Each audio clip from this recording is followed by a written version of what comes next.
back to Keepin It Comic. I'm GoofyRhexxi. What If Season 2 has just shown us how dangerous the multiverse can be, which exposes a specific problem that we'll get into in this video, proving that my man, He Who Remains, was right. But first, we wanted to discuss a few things that we liked and disliked about the whole What If Season 2. And I'm just gonna come out and say it. I definitely loved What If Season 2. Sure, it did have a couple of issues, but I seriously see this as a step up from Season 1 in a lot of ways, especially in terms of animation. It was really fun to watch, and the series gave me a fair bit of nostalgia in scenes where I saw the original team, and I definitely appreciate it. But as far as the episodes go, I love some episodes more than others, and I know a lot of us have been feeling like the MCU has lost its knack for cohesive storytelling, but the fact that the What If series, the most disconnected MCU content from all others, gave us this captivating scene at the end with Yggdrasil connecting to Loki Season 2, made the series even more endearing. Now, I'm certain some people are gonna say that some episodes were a throwaway, and some episodes definitely do hit harder than others, but honestly, I feel like each episode had something to offer. If you look at episode 1, it gave us a redemption arc for Nebula, which in my opinion is just as good as the main MCU timeline. Episode 2, which might be my favorite, answered the question that I've always asked myself, like, yo, what happened if Yondu had given Peter up to Ego? And I thoroughly enjoyed the fact that it gave us an early Avengers mashup with young Hank Pym, Captain Marvel, young T'Chaka, Howard Stark, Goliath, and Thor. It was a team up that we didn't ask for, but listen, I love that sucker. Episode 3 was an actual parody of Die Hard. Freaking Die Hard. My inner Jake Peralta was conspicuously screaming with glee, not just by the apparent premise, but also by the fact that I got to see the most original Avengers on scene again. That was such a huge wave of nostalgia, and I have to say the voice actors that they hired for Tony, Cap, and Widow, they were extremely convincing. I'll probably come back to rewatch that episode during the next holiday season. Now, with all that being said, I still don't think that Die Hard is a Christmas movie, and you know that's specifically for you. That's your 02. I can't wait to see what you say in the comments. Episode 4, who doesn't love Iron Man? And I wasn't mad about the twisted metal, Fast and Furious, Mad Max themes. How many times did we get to see some racing action in the MCU? It was so well made that I literally got chills. The animation, fire. Cinematography, fire. The comedy, fire. Jeff Goldblum, that man don't miss. I'm telling you, it was so exciting. Episode 5 was another Captain Carter episode, which was an excellent continuation of the very first episode from What If last season, combined with the Black Widow plot. So it was cool also to see Rachel Weisz voice that villain role. And I'm not gonna lie to you, man, I love me some Rachel Weisz. Episode 6 gave us the Kahori episode, and I was just mesmerized by what I saw. I mean, damn, it was exciting to see a whole new character with such incredible motivation and abilities, not to mention the cultural and historical significance of it all. It was great to watch, although I do have some reservations about the episode, which I'm gonna talk about here in a second. Episode 7, Hela's redemption arc, and honestly, it was a pretty good one. I love the fact that Wenwu was called into the mix, and having Hela visit Ta Lo was pretty refreshing. As for episode 8, you know what? I'm actually gonna take it back. Episode 2 wasn't my favorite. Episode 8 was my favorite. I love, and I mean love, what they did with the whole Victorian theme. I also love that they brought the band back together and gave me that massive dose of nostalgia. And I love seeing Hulk as the raging Hulk that he is. It was fun watching Hulk return to a much more familiar position. I mean, hearing the man talk about Hulk smash thee and shut thy mouth was literally the highlight of the season. Not to mention Happy Hogan speaking Shakespearean English. I know for a fact that Jon Favreau was having a lot of fun voicing this episode, especially when he yelled.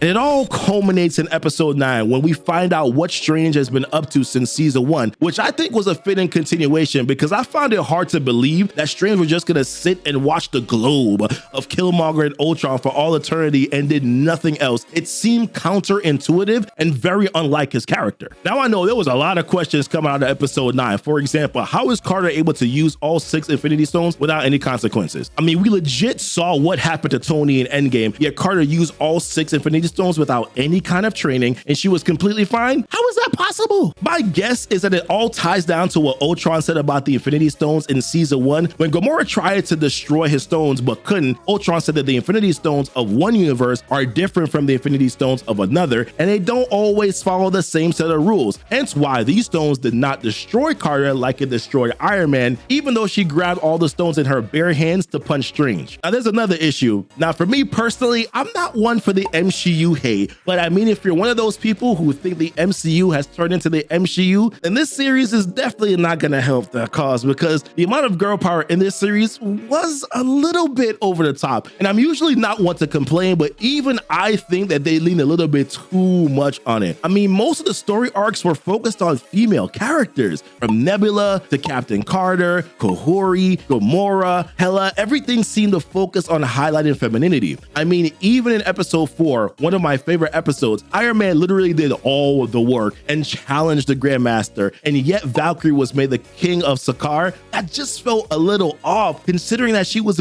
barely in the episode. This is not just a pet peeve for female superheroes, but superheroes in general. But in this case, what's the deal with every female heroine being instantly OP to the point that they can instantly beat famously strong characters? In the first episode, Nebula instantly knew how to use Yondu's arrow. How the hell is that possible? Kraglin started using the arrow from the ending of Guardians of the Galaxy Volume 2, and he only got the hang of it at the end of Volume 3. In between that is about 5 years of the blip and then the Guardians of the Galaxy special, yet Nebula learned how to use it in like 2 seconds. At first I said maybe it's because she's a cyborg and the arrow is a piece of tech, but then the same theme kept on happening throughout the series. As much as I love Kahori, she literally went from being a powerless lady to an overpowered chick in a couple of hours. Mastering the use of the Space Stone granted powers better and faster than people who have lived in the world for centuries. That just seems unrealistic, and we were offered no explanation on how that was even possible. The character development felt rushed a lot of the time, and even in the Hela episode, hello, training or not, I honestly don't think that she would have easily beaten Odin in a fight,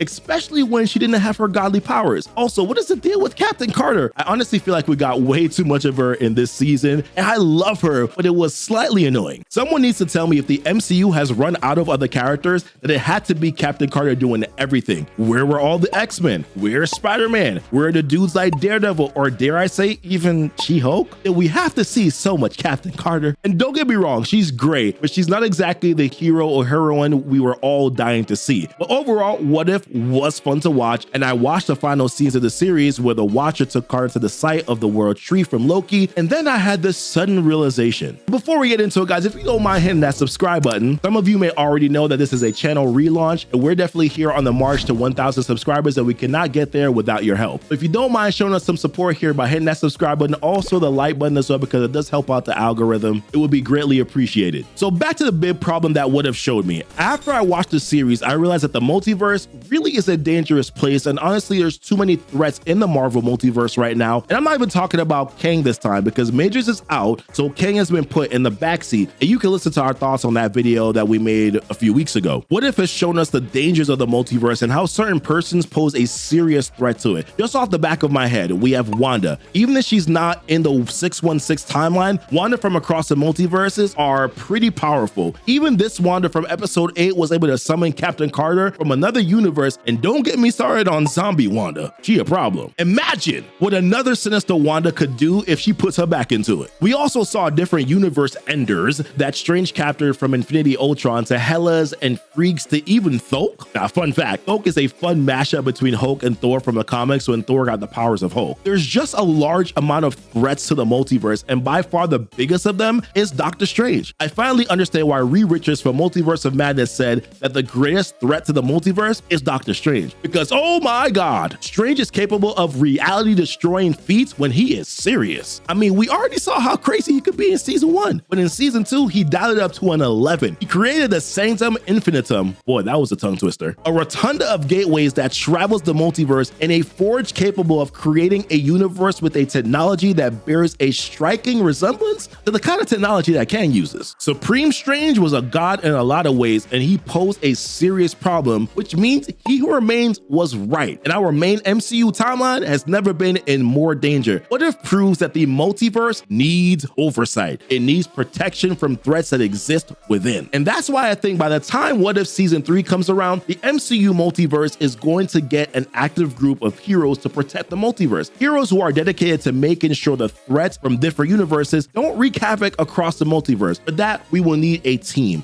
much like the Guardians of the Multiverse, although I don't think the current Guardians will be willing to do it long term. 2 of them are already dead, and Captain Carter has expended most of her energy. Thor is more of a party guy. I don't think we'll be seeing much of T'Challa as Star-Lord. We'll need a new team dedicated to safeguarding the multiverse, and What what do you know? There's already a team in the Marvel Comics that's dedicated to do that very thing. Actually, there's a lot of them. There's the Heralds, there's the Armored DP7, and my personal favorite, the Exiles, who have heroes like Valkyrie and Iron Lad. My point is, now more than ever, the multiverse needs protection, and an assembly of heroes whose sole job is to protect the multiverse, just like what He Who Remains was doing. This is tantamount to ensuring the safety of all, and it is potentially a story that the MCU is probably cooking up right now. At least, I hope. Let me know what you think in the comments. It seems like He Who Remains was right. We absolutely need someone that's protecting the multiverse and maintaining that sacred timeline before things go into chaos. Or maybe chaos is good. Now, some of the members that I want to see on that team definitely will be from the X-Men. So check out this video here, guys, where we talk about 3 fun ways that the X-Men could actually come into the MCU. Also, don't forget to like and subscribe to the channel, hit that notification bell so that you know when the videos do go live. Check out our links that are down below in the description where you can follow us on social media. And as always, guys, thanks so much for kicking it with Keepin It Comic.